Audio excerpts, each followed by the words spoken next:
لہذا جو بھی ایسا فرد ہے جس کے اندر علی کی ولایت ہے، محبت ہے، اور وہ عقیدے کے لحاظ سے مسلمان اور علی کی ولایت کا معترف ہے، وہاں پر کوشش یہ کریں کہ اس کو آپ سے تکلیف نہ ہو، نمبر ایک۔ دوسرا، اس کو کسی بھی طرح سے آپ کی طرف سے کوئی نقصان نہ پہنچے، کوئی نقصان نہ پہنچے۔ ہاں، اگر آپ کو کسی نے نقصان پہنچایا تو پھر کیا کریں؟ اگر میں حیوان ہوں تو بدلہ لوں، اگر میں انسان ہوں اور ائمہ کا پیروکار ہوں تو ائمہ سے کہوں مولا آپ کی خاطر میں معاف کر رہا ہوں۔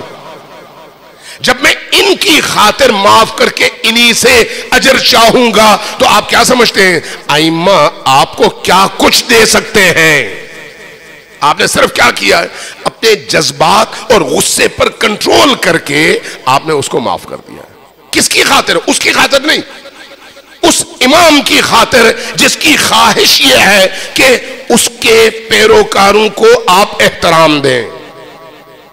قم میں حضرت معصومہ کے حرم کے اندر یہ جو مسجد بالا سر ہے جہاں پر جماعت کی نماز ہوتی تھی ایک زمانے میں، وہاں پر ایک قبر ہے آیت اللہ العظمی مرتضی حائری کی۔ آیت اللہ العظمی مرتضی حائری آیت اللہ عبد الکریم حائری کے بیٹے ہیں جنہوں نے مدرسہ فیضیہ بنایا تھا جہاں سے پھر انقلاب اٹھا۔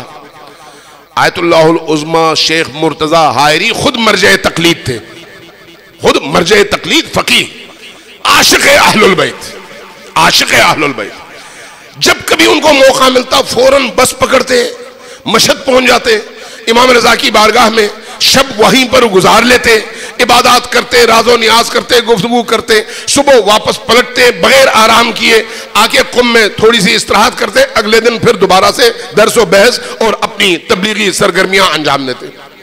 ایسے عاشق امام رضا، ان کی سوانح عمری میں انہوں نے خود یہ بیان کیا ہے کہ میں ایک دفعہ گیا مشہد۔ جب میں مشہد گیا، جب ذریح کے پاس یا آپ حرم میں داخل ہوتے ہیں تو حرم میں داخل ہوتے ہیں اس کے آداب ہیں، ان آداب میں سے ایک یہ ہے کہ آپ گھر سے ہی وضو کر کے غسل کر کے آئیں، پاک صاف کپڑے پہن کر آئیں، عاجزی کے ساتھ قدم اٹھائیں، دل آپ کا لرز رہا ہو، آپ کی زبان پر درود ہو، ذکر ہو، اور آہستہ آہستہ قدم اٹھاتے ہوئے اپنی پوری توجہ امام کی طرف مرکوز رکھ کر اس طرح سے آئیں کہ گویا اب آپ نے امام کی بارگاہ میں حاضر ہو کر اپنی پوری ہستی کے ساتھ پیش ہونا ہے۔ آداب ہے اس کے، اس تفصیل میں نہیں جاتا۔ کہنے لگے میں اس کیفیت میں حرم میں داخل ہوا تو آگے سے دیکھا ایک جوان بھاگتا ہوا آیا مجھے دیکھ کر، مرجع تقلید، مجتہد جامع الشرائط، فقیہ، صاحب رسالہ، لوگ ان کی تقلید کرتے ہیں، تو مجھے دیکھ کر بھاگتے ہوئے آیا، لیکن میں اپنی دنیا میں تھا۔ جب وہ میرے قریب آیا تو وہ یوں مجھ سے ہاتھ ملانا اور سینہ ملانا چاہ رہا تھا، تو میں نے صرف ہاتھ ملایا اور آگے بڑھ گیا، اس کو میں نے زیادہ اہمیت نہیں دی، زیادہ لفٹ نہیں کروائی۔ جب میں اندر گیا جہاں پر قبر اطہر ہے، اس حال کے دروازے پر، ابھی میں اندر قدم رکھنے لگا تھا، ایک سید بزرگوار جن کو میں جانتا تھا کہ یہ بڑے اولیاء اللہ میں سے ہیں، فوراً باہر آئے، کہا شیخ مرتضی، مجھے کبھی یہ توقع نہیں تھی کہ میں جو اتنا بڑا مجتہد اور فقیہ ہے اس کو کوئی شخص شیخ مرتضی کہہ کر بلا لے۔ میں نے فوراً دیکھا وہ سید ہے، کہا کہ امام نے فرمایا ہے کہ میرے حرم سے نکل جاؤ، میرے حرم سے نکل جاؤ۔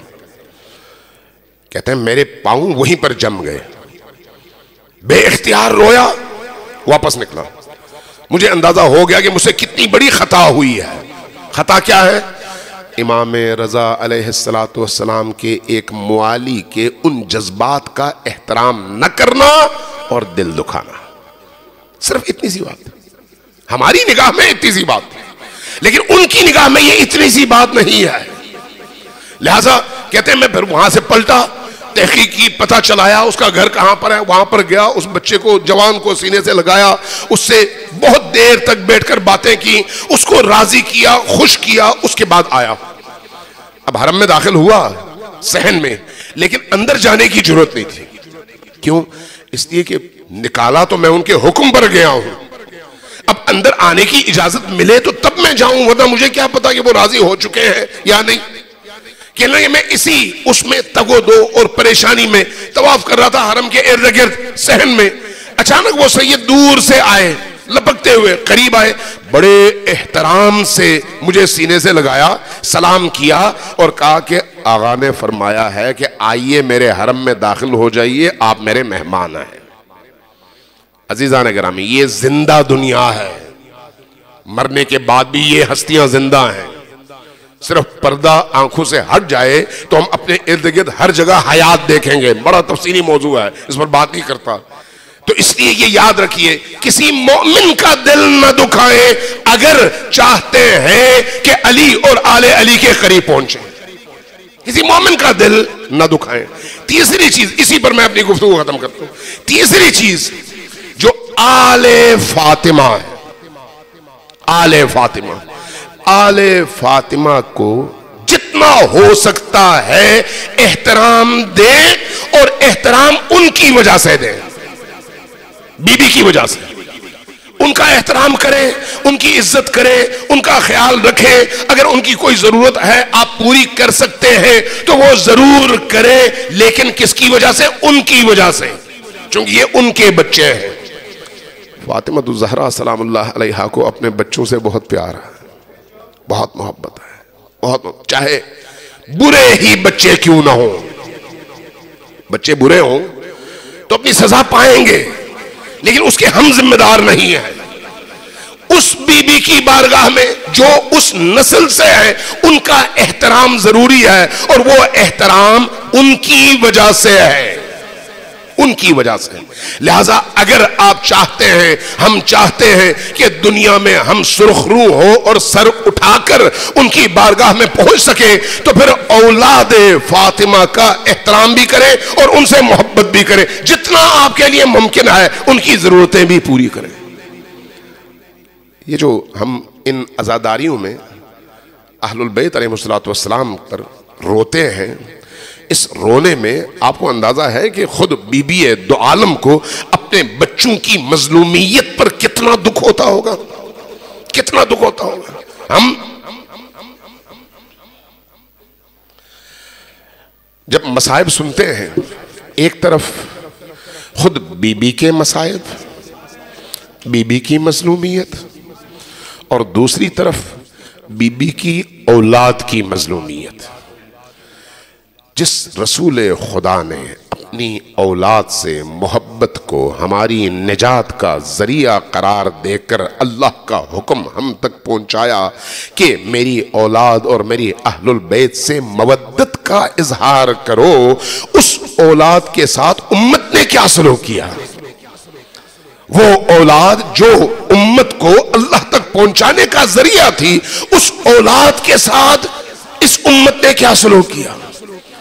جب ہم کربلا کے واقعات کو دیکھتے ہیں تو مجھے کربلا میں سب سے زیادہ مظلوم ہستی خواتین میں، چونکہ بی بی کی مجلس ہے، خواتین میں مجھے حضرت سکینہ نظر آتی ہے۔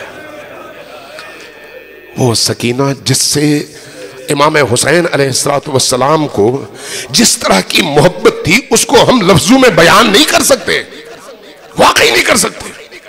جب ہم اس بی بی کو اس بی بی کی نگاہ سے دیکھتے ہیں تو محسوس ہوتا ہے کہ بی بی کتنی تڑپی ہوں گی جب سکینہ کو تڑپتا ہوا دیکھا ہوگا۔ راوی جو تاریخ کربلا کا لکھنے والا ہے حمید ابن مسلم، وہ کہتا ہے کہ جب عصر عاشور میں نے تمام شہداء کے بعد یہ دیکھا کہ خیموں کو آگ لگی، اور آگ لگنے کے بعد ان خیموں سے خواتین اور مخدرات ایک ایک کر کے نکلنے لگی اور اپنی جان بچانے لگی، تو میں نے چھوٹے چھوٹے بچوں کو دیکھا، اہل البیت کے بچے، تعداد 25 سے زیادہ تھی، لیکن سب کی لبوں پر بس ایک ہی جملہ تھا، واہ حسینہ واہ حسینہ۔ کہتا ہے کہ میں نے ایک دفعہ دیکھا ایک اونچا سا خیمہ، اور اس خیمے کے سامنے ایک اونچے قد کی خاتون بھاگتی نہیں ہے، کبھی خیمے کے اندر جاتی ہے کبھی باہر آتی ہے۔ میں نے پوچھا یہ خاتون بھاگتی کیوں نہیں ہے؟ کہا اندر سید الساجدین غشی کے عالم میں ہے، چھوڑ کر جا نہیں سکتی۔ میں نے دیکھا اس اسنا میں کچھ اور خواتین ملی, انہوں نے سہارا دیا اور سید الساجدین کو باہر لے کر آئیں. جیسے ہی باہر لے کر آئیں وہ خیمہ جل گیا. میں نے پوچھا یہ بی بی کون تھی؟ جواب ملا علی کی بیٹی زینب تھی. علی کی بیٹی زینب تھی جو رو رہی تھی, پکار رہی تھی فاطمہ کی بیٹیاں. اور یہی حمید ابن مسلم کہتا ہے کہ میری نگاہ پڑی ایک چھوٹی سی بچی پر. میں نے دیکھا اس کے دامن پر آگ لگی ہوئی ہے. میں نے دیکھا بچی رو رہی ہے, اس کے دامن کی آگ بھڑک رہی ہے اور اس میں اضافہ ہو رہا ہے. میں بڑا تڑپا کہ اس بچی کو بچاؤں, بھاگ کر گیا, بچی کو روکنے کی کوشش کی. بچی مجھ سے ڈر رہی تھی. میں آگے سے گیا, بچی کو روکا, اس کے دامن کی آگ بجھائی. جیسے ہی میں نے دامن کی آگ بجھائی نا, اس چھوٹی سی معصوم بچی نے میرے چہرے کی طرف دیکھا اور دیکھ کر گویا اپنی آنکھوں میں ایک سوال کیا کہ اب تک جتنے بھی لوگ کربلا میں ہمیں نظر آئے وہ مارنے والے تھے, وہ لوٹنے والے تھے, وہ جلانے والے تھے, تم پہلے شخص ہو جس نے آگ بجھائی ہے. حمید ابن مسلم کہتا ہے میں نے جب یہ سنا, اس کی آنکھوں میں پڑھا تو میں رو پڑا. میں نے کہا بیٹی یہ تمہارے رخسار سیاہ ہو چکے ہیں, تمہارے کان کی لو پھٹی ہوئی ہے, تمہارا بدن زخمی ہے, کیا ہوا؟ کہا کہ ان ظالموں نے جب ہمارے مقنعے چھیننے چاہے تو نیزے کی انیاں استعمال کی, اس لیے بدن زخمی ہے. جب ان ظالموں نے میرے کانوں میں بالیاں دیکھی تو یہ بالیاں میرے بابا نے پہنائی تھی. ان ظالموں نے اس زور سے کھینچی کہ بالیوں نے میرے کان کی لو پھاڑ دی اور خون رس رہا ہے. میں نے کہا بیٹا تمہارے رخسار سیاہ کیوں ہیں؟ کہا کہ ان ظالموں نے مجھے پکڑا اور جب میں نے مزاحمت کی تو اتنے تماچے مارے کہ میرے رخسار سیاہ ہو گئے. میں نے پوچھا کہ بیٹی تم ہو کون جو اتنی مظلومہ ہو؟ کہا تم نے نہیں پہچانا, میں حسین کے سینے پر سونے والی حسین کی وہ بیٹی ہوں جس سے حسین کو سب سے زیادہ محبت تھی. جب میں یہ منظر فاطمہ کی نگاہ سے دیکھتا ہوں تو تڑپ اٹھتا ہوں کہ فاطمہ کا کیا حال ہوا ہوگا. فاطمہ کا گھر ہے اور فاطمہ کے بچے ہیں, علی ہے, علی رو رہے ہیں, حسن و حسین رو رہے ہیں, زینب و ام کلثوم رو رہی ہے, ننھے چھوٹے چھوٹے بچے ہیں, یہ سب لپٹ کر رو رہے ہیں. میں دو نکات کی طرف صرف اشارہ کروں, بس اسی پر اپنی گفتگو ختم کر رہا ہوں. دو نکات صرف کہ جب ان بچوں کو روتے ہوئے دیکھا نا, چونکہ وصیت فاطمہ سلام اللہ علیہا کر چکی تھی, اس لیے علی اب اپنی زوجہ کو اپنے ہاتھوں سے غسل دینے لگے ہیں. میں علی کی جرأت کو دیکھ رہا ہوں, علی کے صبر کو دیکھ رہا ہوں, علی کے استقامت کو دیکھ رہا ہوں کہ علی کی کیا کیفیت ہوگی جب اکیلے اپنی زخمی زوجہ کو غسل دے رہے ہوں گے. علی ان بچوں سے کہہ رہے ہیں کہ بچوں تم نے اونچی آواز سے رونا نہیں ہے, اونچی آواز سے رونا نہیں ہے. بعض علماء کو میرے لکھتے ہوئے دیکھا, پڑھتے ہوئے سنا, کہتے ہیں حضرت زینب سلام اللہ علیہا کی یہ کیفیت تھی کہ ان کا جی چاہ رہا تھا کہ چیخ چیخ کر روئے اور ہاتھ منہ پر تھا تاکہ آواز اونچی نہ ہو, لیکن اس کے ساتھ سارا بدن لرز رہا تھا اور چیخ چیخ کر رو رہی تھی لیکن آواز اونچی نہیں تھی, اس لیے کہ ہاتھ اپنے ہی منہ پر رکھا ہوا تھا. اس کیفیت میں یہ بچے رو رہے تھے. ایک دفعہ علی غسل دیتے ایک دفعہ علی کے رونے کی آواز بلند ہوئی. جب آواز بلند ہوئی تو اسماء دیکھ رہی ہے, کیا دیکھ رہی ہے؟ علی ایک دفعہ سر پکڑ کر کھڑے ہو گئے اور جا کر اپنے کمرے کے دیوار کا سہارا لیا اور پھر چیخ کر رونے لگے. اسماء کہتی ہیں میں نے پوچھا یا علی آپ بچوں کو رونے سے منع کر رہے تھے, اب آپ کیوں اتنا چیخ کر رو رہے ہیں؟ فرمایا مجھے نہیں معلوم تھا کہ فاطمہ کے پہلوں کی ہڈیاں اس طرح سے شکستہ ہیں. جب میرا ہاتھ وہاں پر پہنچا تو تب مجھے احساس ہوا کہ رسول کی بیٹی پر کتنا ظلم ہوا ہے. یہی علی رات کی تاریکی میں، رات کی تنہائی میں اس جنازے کو اٹھا رہے ہیں۔ لیکن حدیث ہے امام صادق علیہ السلام کی کہ کسی کا سہارا لیے بغیر ایک بچی کی طرح سے اس لاشے کو اٹھایا۔ مطلب یہ تھا کہ اس 2 مہینے 10 دن کے عرصے میں، 75 دن یا 95 دن کے عرصے میں یہ بی بی اتنی کمزور ہو چکی تھی، اتنا خشک ہو چکی تھی کہ ڈھانچہ رہ گیا تھا، اس لیے اٹھاتے ہوئے ایسے اٹھا رہے تھے جیسے کسی بچی کو اٹھا رہے ہیں۔ اٹھا کر تابوت میں رکھا اور اس کے بعد اس تابوت کو اٹھا کر لے کر قبر کی طرف چلے۔ جب قبر کے قریب پہنچے تو اب علی نے ایک آواز دی، کہا بچوں اب آؤ آخری دفعہ اپنی والدہ سے الوداع کہہ دو۔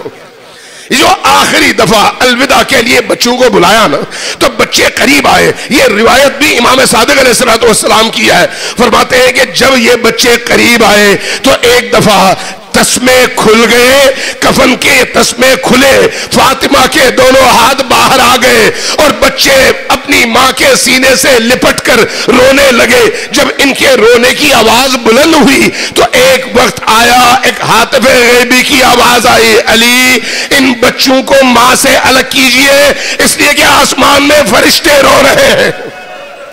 اس کیفیت میں علی نے ان بچوں کو الگ کیا اور فاطمہ کو قبر میں لٹایا، قبر کو بند کیا۔ بند کرتے ہوئے قبر نبی کی طرف متوجہ ہوئے۔ متوجہ ہونے کے بعد ایک جملہ کہا، سینے کو چیر دیتا ہے یہ جملہ، کہا یا رسول اللہ، یا رسول اللہ آپ نے مجھے ایک امانت سونپی تھی۔ جب آپ نے امانت سونپی تھی تو امانت سالم تھی، آج جب میں لوٹا رہا ہوں تو ٹوٹ پھوٹ کا شکار ہے۔ یا رسول اللہ میں شرمندہ ہوں کہ آپ کی امانت صحیح آپ تک لوٹا نہ سکا۔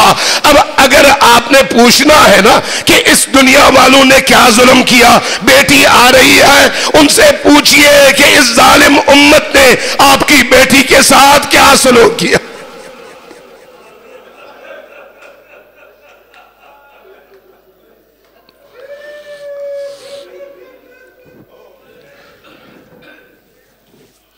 انا للہ و انا الیہ راجعون وسیعلم الذین ظلموا ای منقلب ینقلبون نسألک اللہم وندعوک باسمک العظیم الاعظم الاعز الاجل الاکرم۔ سب مل کر یہ دعائیں دل کی گہرائیوں سے مانگتے ہیں، سب مل کر 10 مرتبہ اونچی آواز سے پکاریے، یا اللہ یا اللہ یا اللہ یا اللہ یا اللہ یا اللہ یا اللہ یا اللہ یا اللہ یا یا رحمان یا رحیم یا مقلب القلوب ثبت قلوبنا علی دینک۔ خدایا ہماری اس قلیل عبادت کو اپنی عظیم بارگاہ میں شرف قبولیت عطا فرما، بارلاہا ہمارے دلوں کو بی بی کے غم سے منور فرما۔ آمین کی آوازیں اونچی رکھیں، یہ آمین کی آوازیں فرشتوں کو مجبور کرتی ہیں کہ رحمت کے دروازے وہ ہم پر کھول دیں۔ اور جب اتنے سارے لوگ ہوں تو 40 سے زیادہ مؤمنین جب مل کر آمین کہتے ہیں، دعا مانگتے ہیں، تو عرش سے ان کی دعاؤں کو قبول کرنے کا اعلان ہوتا ہے، کبھی بھی وہ دعا رد نہیں ہوتی۔ خدایا ہم سب کے گناہوں کی مغفرت فرما، بارلاہا ہم سب کی خطاؤں سے درگزر فرما، بارلاہا جب تک ہم زندہ ہیں ہمیں تمام تر آفات و بلیات سے محفوظ فرما، بارلاہا علی کے رستے پر ہر طرح کی مشکلات کو سہنے کی طاقت عطا فرما، بارلاہا علی کی محبت و مودت و ولایت کو ہماری زندگی کا سب سے بڑا سرمایہ قرار دے، بارلاہا علی کے عشق کے ساتھ جینا اور علی کے عشق کے ساتھ مرنا نصیب فرما، بارلاہا ہمیں عمل کی پاکیزگی اور نیت کا اخلاص عطا فرما، بارلاہا ہماری عبادتوں میں ہمیں لذت سے آشنا فرما، ہمیں دعاؤں اور مناجاتوں کی لذت سے آشنا فرما، اہل البیت کے غم کی لذت سے آشنا فرما، بارلاہا غم اہل البیت سے ہماری زندگیوں کو نورانی فرما، بارلاہا جتنے بھی لوگ اہل البیت سے دور ہیں انہیں اہل البیت سے جوڑ دے، بارلاہا دنیا بھر میں اہل البیت کے پیغام کو عام کرنے کی ہمیں توفیق عطا فرما، بارلاہا اہل بیت کے دشمنوں کو اگر وہ قابل ہدایت نہیں ہے تو نیست و نابود فرما۔ بارہا دنیا بھر میں جہاں جہاں تیرے نام لیوا، تیرے دین کے محافظ تیرے دین کے لیے لڑ رہے ہیں، انہیں فتح و نصرت عطا فرما۔ بارہا فلسطینی مظلومین اور حماس کے ان مجاہدوں کو مزید توفیق عطا فرما۔ اسرائیل اور صہیونی درندوں کو ناکام، نامراد، تباہ و برباد اور رسوا فرما۔ بارہا ہمیں ہر مظلوم کا ساتھ دینے کی توفیق عطا فرما، ہر ظالم سے عداوت اور دشمنی کی توفیق عطا فرما۔ بارہا تمام بیماروں کو شفا عاجل و کامل نصیب فرما، تمام حاجت مندوں کی حاجات کو قبول فرما۔ جو لوگ پریشان حال ہیں مالی، مادی، رزق اور روزی کے حوالے سے، ان سب کی پریشانیوں کو دور فرما، ان کو وسعت رزق عطا فرما۔ بارہا جو لوگ اولاد کے نہ ہونے کی وجہ سے پریشان ہیں، انہیں اولاد صالح نصیب فرما۔ ہم سب کے جتنے بھی مرحومین دنیا سے گزر چکے ہیں، ان سب کے گناہوں کی مغفرت فرما، ان کو قبر میں، برزخ میں ائمہ اطہار کا سایہ نصیب فرما، برزخ کی نعمتوں سے مالا مال فرما۔ بارہا ہمیں مرنے سے پہلے توبہ کی توفیق عطا فرما، بارہا مرتے وقت علی کا دیدار نصیب فرما، بارہا مرنے کے بعد حسین کی شفاعت نصیب فرما، عالم محشر میں بی بی دو عالم کی شفاعت نصیب فرما۔ بارہا امام زمان کے ظہور میں تعجیل فرما، ہمیں ان کے آوان و انصار میں شمار فرما۔ بارہا ان کے ظہور کی راہیں ہموار کرنے کی توفیق عطا فرما۔ تمام مراجع اعظام، رہبران دین اور خصوصاً رہبر معظم آیت اللہ العظمیٰ امام خامنئی کی حفاظت فرما۔ بارہا ہم سب سے امام زمان کے قلب مبارک کو راضی فرما۔ اس مرکز کی تشکیل میں جس نے جہاں جب کبھی دامے، درمے، سخنے کوئی کردار ادا کیا، سب کو قبول فرما۔ ان مجالس کے انعقاد کے لیے جن دوستوں نے زحمت کی، ان سب کی زحمتوں کو قبول فرما۔ ربنا تقبل منا انک انت السمیع العلیم برحمتک یا ارحم الراحمین، وصلی اللہ علی محمد وآلہ الطاہرین۔ ان دعاؤں کی اجابت کے لیے سب مل کر اونچی آواز سے